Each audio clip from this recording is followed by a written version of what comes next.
Good evening and thank you for joining us tonight for KREM 2 News 10 at 10, where we give you more news in less time. I'm Cody Proctor.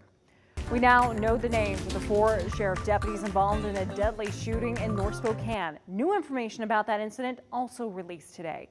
According to the Spokane Independent Investigative Response Team, the shooting happened on North Kalispell Street Tuesday night. Their report says the victim had a history of threats, being armed with an axe, and damaging neighbors' property, leading to a search warrant for his arrest. After refusing to come out, Sir says deputies forced the victim's front door open. As they entered the home, deputies say the victim swung a double-bladed axe at them. Deputies then shot the victim, who was pronounced dead at the scene. A canine and a deputy were hurt in the incident. Now, within the last few hours, we learned the identity of those deputies involved in that shooting. Deputies Hunter Ballew, Matthew Castillo, Travis Moser, and Parker Perry are all now on administrative leave. For more on their history with the sheriff's office and this incident, just head to our website at krem.com. A couple accused of shooting at both of their exes are back together tonight in the Spokane County Jail.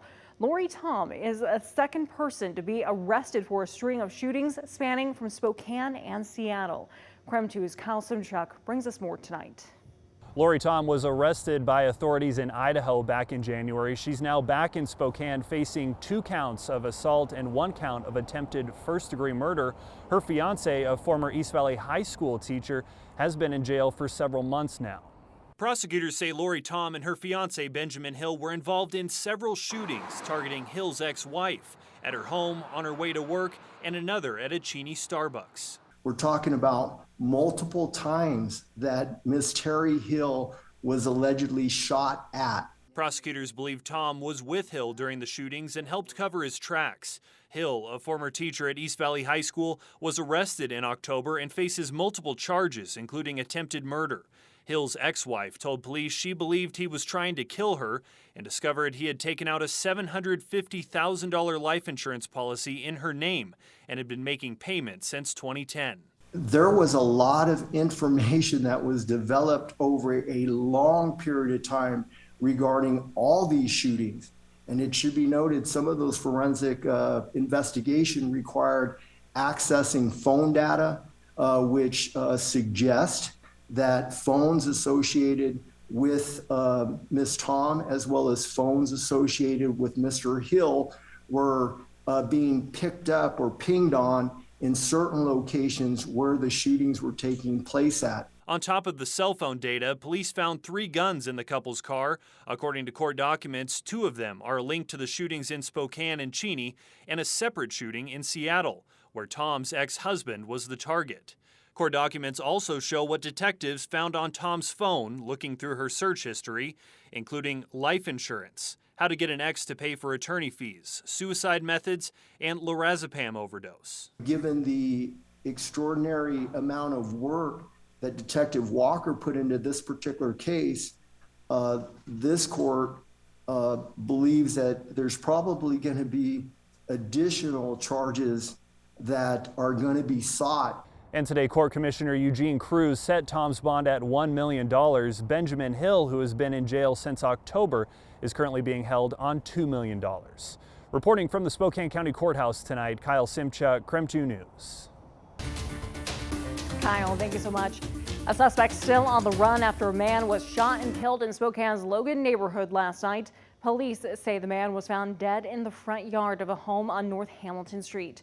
KREM 2 spoke with the victim's family, who say 30-year-old Dylan McCorkle was the father of 2 young sons and who would always go out of his way to help others. It's just disturbing that in our neighborhood we have issues going on right now lately. Now, it is important to note that officers do not believe this is a random shooting. We'll continue to bring more updates as they become available.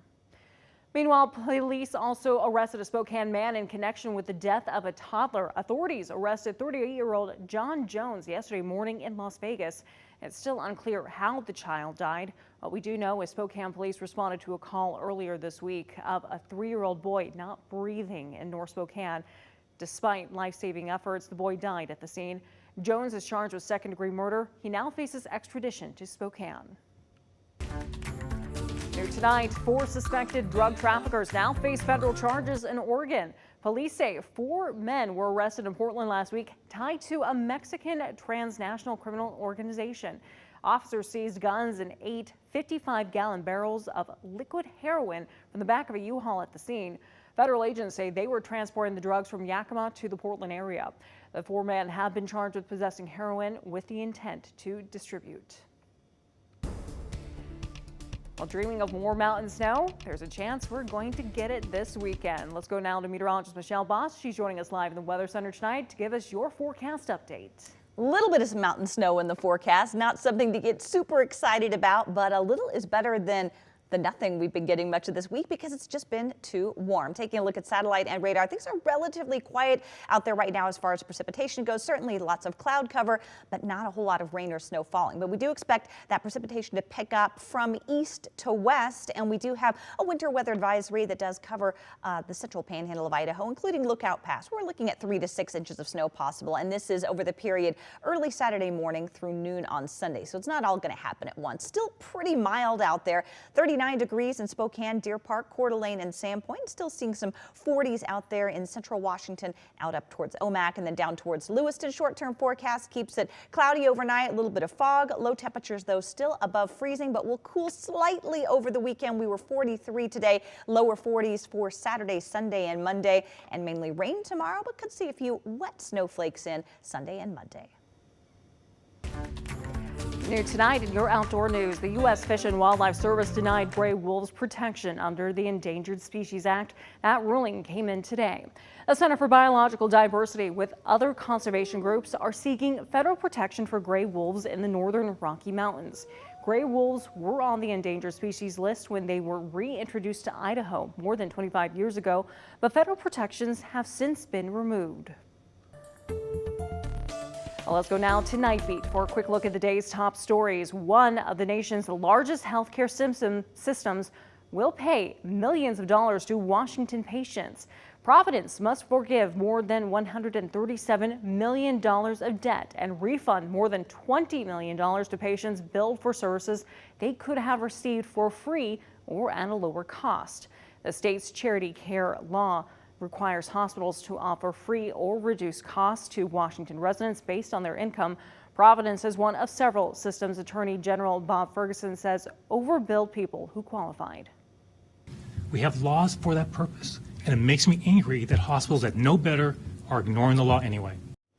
In a statement, Providence said its practices comply with the Charity Care Act. The hospital system says it's rolling out a new system to make sure patients know their options and can access financial assistance. 5,000 new electric vehicle charging stations are coming to underserved communities all across the state. The project's funded by nearly $85 million from the Climate Commitment Act. Chargers will be installed in areas deemed most at risk of negative health effects caused by pollution. By making this investment, it doesn't just benefit our clean energy future, it benefits our kids. So this $84 million investment from the Climate Commitment Act is that down payment towards their future. Many of the chargers will be installed in public places such as parks, libraries, and grocery stores. They can charge a typical car battery in as little as 20 minutes. And since the wildfires of 2020, researchers at Oregon State University have been working hard to figure out how to protect wine grapes from smoke, and they've been making progress. A team of researchers developed an edible coating to be sprayed on wine grapes. They're hoping the coating can block the chemicals in wildfire smoke that can ruin flavor of wines like Oregon's famous Pinot. The coating's made of plant and wood fibers. They still have some work to do, but food science experts are confident the product will eventually be available for growers. Despite how long it might take and everything we've done with the foundation, with the new discoveries, it is going to be successful eventually. That's the one thing I can say looking at this project. The wine industry in Oregon, Washington, and California lost close to $4 billion from wildfire smoke back in 2020. When this technology does hit the market, it could end up being a game changer. And that was your Nightbeat. To learn more about any of these stories, just head to our website, KREM.com. And that was also your KREM 2 News 10 at 10, where you get more news in less time.